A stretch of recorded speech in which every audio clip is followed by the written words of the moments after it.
اے نبی صلی اللہ علیہ وآلہ وسلم، کہہ دو کہ میں تو اپنے پروردگار ہی کی عبادت کرتا ہوں اور کسی کو اس کا شریک نہیں بناتا۔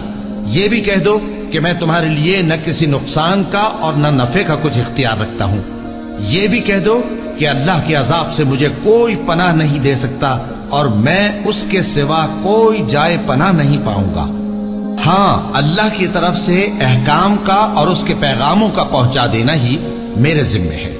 اور جو شخص اللہ اور اس کے پیغمبر کی نافرمانی کرے گا تو ایسوں کے لیے جہنم کی آگ ہے، وہ ہمیشہ ہمیشہ اس میں رہیں گے، یہاں تک کہ جب یہ لوگ وہ دن دیکھ لیں گے جس کا ان سے وعدہ کیا جاتا ہے، تب ان کو معلوم ہو جائے گا کہ مددگار کس کے کمزور ہیں اور شمار کن کا تھوڑا ہے۔ کہہ دو کہ جس دن کا تم سے وعدہ کیا جاتا ہے میں نہیں جانتا کہ وہ عنقریب آنے والا ہے یا میرے پروردگار نے اس کی مدت دراز کر دی ہے۔